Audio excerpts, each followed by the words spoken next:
La chose la plus déprimante à propos de cette 6e saison, c'est que c'est la première partie de la dernière saison.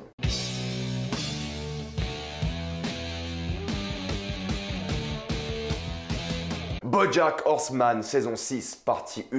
Comme d'habitude, jusqu'à la minute indiquée dans le titre de la vidéo, il n'y aura pas de spoiler, parce que là vous êtes tranquille, après on va tout spoiler. Et si vous n'avez pas vu les précédentes saisons de BoJack Horseman, ne vous inquiétez pas, je ne vais pas les spoiler non plus. BoJack Horseman est l'histoire de BoJack, un cheval acteur qui a été énormément connu à l'époque de sa sitcom, mais aujourd'hui il n'est que la star de son passé et doit combattre ses problèmes d'alcoolisme, de drogue et de dépression. BoJack Horseman, c'est vraiment la joie niveau série d'animation. Je regarde BoJack Horseman maintenant depuis des années, d'ailleurs depuis que je fais des critiques de séries sur la chaîne, je parle de BoJack Horseman. L'objectif de BoJack dans la série est donc de retrouver du travail, d'être la star qu'il était à son époque, et c'est vrai que ça va poser beaucoup de problèmes parce que c'est un personnage extrêmement instable, qui a énormément de problèmes psychologiques, et qui juste n'arrive pas à se comporter proprement avec les personnes avec lesquelles il travaille, avec ses amis, avec sa famille. On va apprendre au fur et à mesure de la série qu'il a énormément de problèmes avec son enfance, mais aussi avec l'alcoolisme, avec la drogue, etc., etc. Et je pense que le gros problème de la série, c'est qu'on la prend pas assez au sérieux parce que c'est une série d'animation, alors que c'est l'une des meilleures séries qui parle de troubles psychologiques, de problèmes mentaux. C'est fait avec énormément de sérieux, avec énormément de respect pour ses conditions. Ça parle constamment des problèmes des hommes et des femmes contre leurs propres problèmes à l'intérieur, vraiment les problèmes qu'ils ont au fin fond d'eux. Et c'est la lutte de BoJack, mais aussi de tous les personnages de la série contre eux-mêmes, et vraiment leur quête du bonheur et la recherche de soi.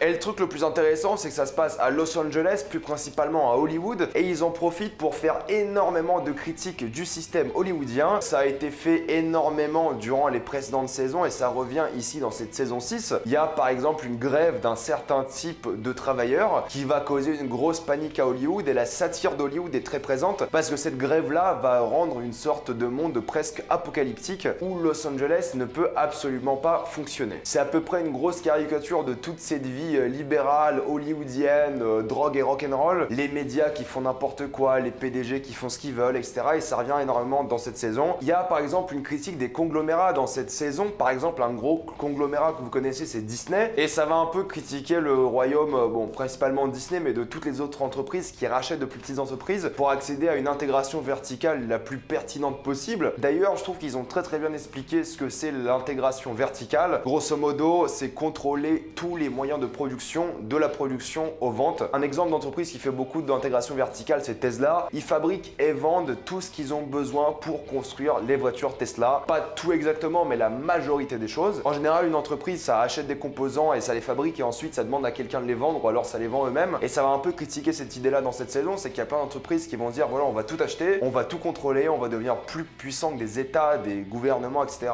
Mais le but, c'est vraiment de pousser la caricature à fond, parce que vu que c'est l'animation, ça passe un peu plus facilement de faire de la caricature, de la satire. Et moi, à chaque fois, je vois des caricatures des médias ou des entreprises, c'est à mourir de rire dans cette série, parce que même si c'est une série extrêmement cynique, parce que c'est le mot cynique qui définit parfaitement la série, c'est aussi une série qui est vraiment très drôle. Il y a un humour noir qui est tellement anti-politiquement correct, qui est vraiment plaisant à regarder. Franchement, c'est l'humour noir qui peut énormément vexer. Bon, par définition, l'humour noir, c'est ce qui est censé vexer, mais ça fait vraiment plaisir parce qu'ils se lâchent beaucoup avec énormément de blagues, mais en même temps, ils sont aussi très progressifs, non pas avec le politiquement correct, mais progressifs dans la manière morale d'être en tant que personne. Ça parle pas d'acceptation des autres parce qu'ils sont par exemple homosexuels ou d'une autre couleur, etc. Non, ça ne concerne pas du tout ça. C'est un progressisme qui te concerne toi-même, qui doit, toi, te mettre en valeur parce que tu es qui tu es, non pas parce que tu as telle orientation sexuelle, non pas parce que tu es de telle ou telle ethnie, non, pas du tout. Là, on est vraiment concentré sur le développement personnel, sur ce qu'on peut devenir quand on se donne à fond. Et le truc qui revient vraiment souvent, c'est la thématique de la dépression, de la difficulté de vivre avec soi-même, parce que dans la vie, il y a énormément d'obstacles qui s'opposent à toi tous les jours. Et BoJack, c'est un personnage qui a vraiment tout ce qu'il a voulu toute sa vie, et au fait, il est extrêmement triste. Et c'est vraiment depuis la première saison son combat contre sa tristesse. Et c'est véritablement ça qui fonctionne, c'est vraiment voir tous ces personnages-là lutter contre les problèmes de leur vie et se donner de la motivation pour arriver à leurs objectifs et vivre une vie saine et heureuse. Mais franchement, quand tu t'es attaché à ces personnages depuis des années, quand tu kiffes BoJack énormément, la série peut être assez lourde, assez déprimante. Franchement, j'ai fini cette saison-là, j'étais un peu déprimé, je me suis dit ouais la vie c'est un peu nul, mais l'idée c'est qu'ils vont quand même chercher des points extrêmement positifs aux raisons de vivre. Bon, ça peut paraître un peu con comme ça, mais quand tu luttes avec de la dépression dans la série, l'objectif c'est de trouver à des personnages une raison de vivre, une raison de continuer. Et c'est ça qui est difficile, c'est que les personnages, surtout Bojack, font énormément d'erreurs dans leur vie. Bojack, c'est difficile de l'apprécier parce qu'en même temps il fait beaucoup de bêtises, il fait du mal à énormément de personnes. En même temps c'est une victime aussi de ses problèmes, de son enfance. Bojack, je trouve que c'est un des personnages les mieux écrits que j'ai vu de ma vie parce qu'en fait tu le comprends énormément, mais en même temps tu ne peux pas pardonner ce qu'il a fait, vraiment tu lui en veux en même temps. C'est quelqu'un d'extrêmement humain, extrêmement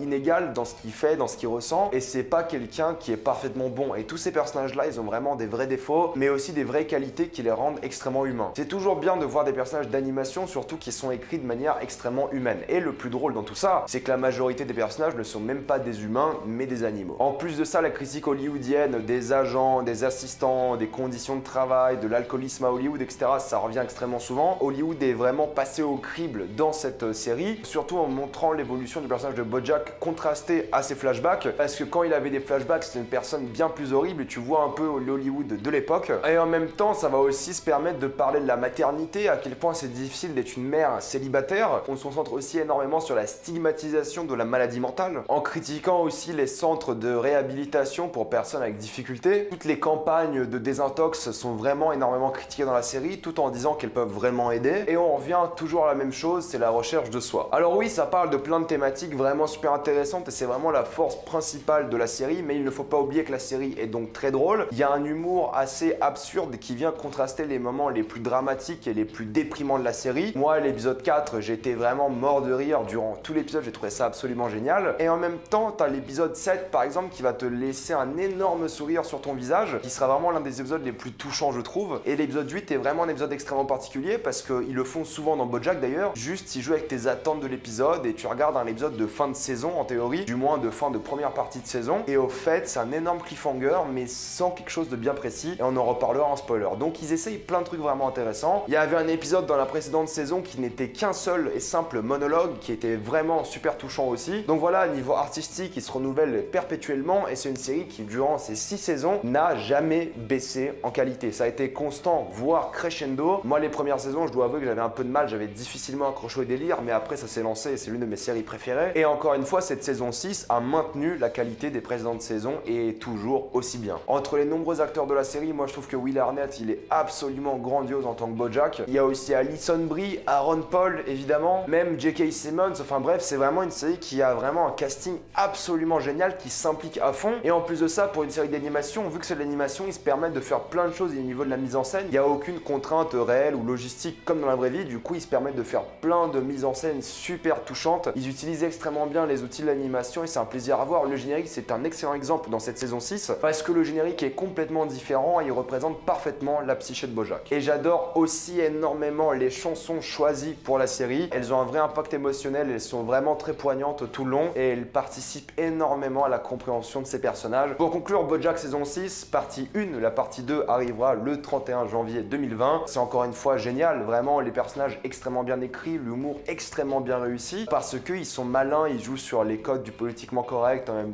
temps des codes que représentent les personnages. Leur personnalité est un peu représentative de la société et ça donne des situations extrêmement drôles. Et en même temps, c'est une série qui parle très particulièrement de troubles mentaux et c'est extrêmement bien fait. Et tu ressens vraiment à quel point la série est sérieuse et à quel point la série peut te faire pleurer comme une madeleine sans aucun problème, tout en étant bien réalisée, bien interprétée et qui te laisse vraiment sur une fin de saison qui est géniale. Et j'arrive pas à croire que la fin de Bojack arrive bientôt. Avant de passer en spoiler et décortiquer un peu les personnages, pensez à vous abonner à la chaîne, mettez un j'aime et partagez cette vidéo, ça aide beaucoup la chaîne. Si vous aimez la chaîne, pensez à la soutenir gratuitement grâce au lien dans la description et dans le commentaire épinglé, vous regardez une petite pub et moi ça me fait un peu d'argent. Suivez-moi sur Instagram pour des critiques exclusives, suivez-moi sur Twitter pour toutes les news et on spoil.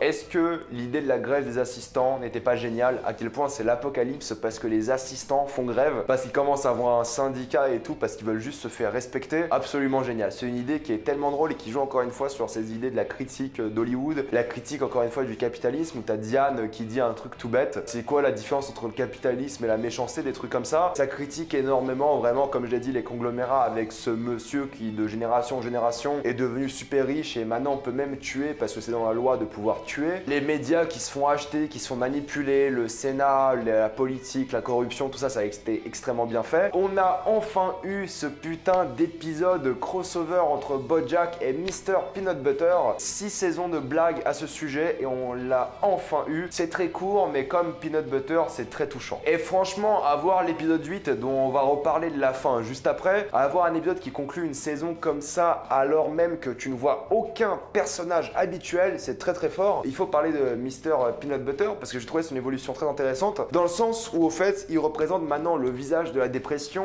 il a trompé sa copine. Et ça, c'est un truc très intéressant parce que récemment à Hollywood, t'as beaucoup d'acteurs qui disent oui, j'ai de l'anxiété, oui, je suis dépressif, etc. pour vraiment humaniser ces acteurs, mais dès le moment que tu te sens un peu mieux, bah les gens t'oublient. Et il y a une phrase intéressante par rapport à ça où Mr. Peanut Butter dit qu'il se sent un peu mieux, mais il se sent un peu mieux de manière déprimée. Donc ça montre encore une fois l'hypocrisie de vouloir attirer de l'attention en disant que t'es comme tout le monde et en essayant de vraiment t'humaniser alors qu'au final t'es une célébrité, tu vas un peu mieux. Je dis pas qu'elles vont toutes mieux, mais je pense qu'il y a un certain degré vraiment d'hypocrisie et la critique avec Mr. Peanut Butter est très bien montrée. Et c'est intéressant parce qu'en fait Mr. Peanut Butter c'est un mec qui a eu énormément de femmes, il s'est marié plein de fois et tu sais pas vraiment s'il est déprimé. Il a pas l'air extrêmement heureux, même s'il dit tout le temps qu'il est heureux. Tu ne sais pas vraiment qui croire entre les gens qui disent qu'il est déprimé ou lui qui se dit vraiment heureux. Je pense qu'il va finir la série avec une impasse où il va se rendre compte qu'il est peut-être pas si heureux que ça et il va avoir vraiment quelques difficultés à se remettre en compte. Je sais pas s'il y aura le temps pour vraiment parler de ça, mais c'est vrai que Mr. Peanut Butter c'est quand même un personnage qui est assez profond, mine de rien. Il peut paraître un peu con, un peu simplet, mais il aborde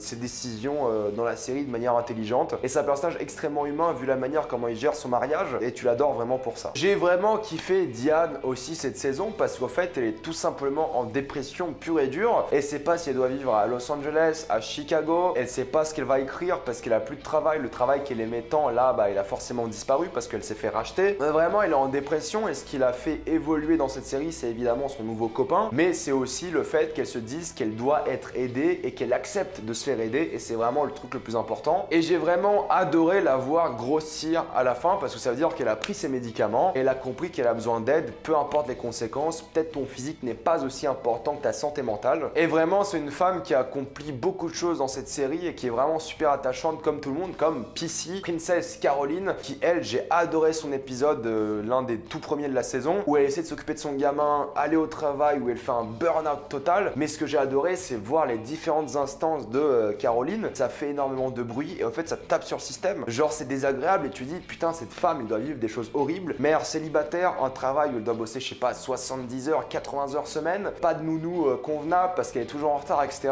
Bref elle a vraiment une évolution dingue et tu compatis tellement avec elle. Et pour parler de sa nounou maintenant, Todd, moi j'ai vraiment kiffé parce que déjà il va sûrement avoir une copine qui est elle aussi asexuée et c'est l'un des seuls personnages asexués que moi je connais dans une série et tu vois qu'Aaron Paul il s'éclate complètement avec la voix de Todd. Il aura sûrement cette copine qui est aussi barrée que lui, mais le plus intéressant c'est l'épisode avec son père, la manière dont il dit à son père pourquoi est-ce que tu ne m'acceptes pas pour qui je suis moi, qui je veux être, j'ai un travail, je suis heureux mais toi tu veux m'accepter uniquement par tes propres standards. Ça c'est vrai parce que Todd c'est un mec qui a l'air heureux pour le coup, c'est l'un des mecs les plus stables de la série et son père ne l'aime pas parce qu'il n'a pas la même perception de ce que devrait être Todd dans la vie. Évidemment il faut arriver à BoJack et là c'est intéressant parce qu'on t'a montré durant plein de flashbacks le début de son alcoolisme. Dès le début, dès son plus jeune âge, il boit de la vodka et ensuite il va se poser à côté de sa maman qui est complètement torchée. Il a commencé à boire durant sa sitcom parce qu'il voulait être un peu plus relax et il n'a jamais arrêté, il a impliqué d'autres personnes dans son alcoolisme et c'est pour ça que la fin est extrêmement importante, mais on va revenir à ça juste après. J'adorais son évolution, comment il arrive à être sobre, comment il arrive à abandonner sa vie à Los Angeles pour devenir professeur de drame dans une autre ville. Il y a une scène qui m'a brisé le cœur, je sais pas pourquoi, mais quand tu vois BoJack sans sa teinture, parce qu'au fait oui il est vieux, tu vois avec les cheveux blancs, ça m'a fait un truc, je me suis dit putain c'est la fin de la série et juste cette couleur de cheveux qui change, ça l'a vraiment extrêmement bien symbolisé et ça m'a vraiment fait un truc, je me suis dit putain ça a du sens en vrai. C'est un homme qui se ment constamment à lui-même, c'est un homme qui a joué la case de la victimisation, qui s'est détesté toute sa vie et là vraiment pour la première fois depuis le début t'as vraiment l'impression qu'il a repris sa vie en main, mais pour de bon,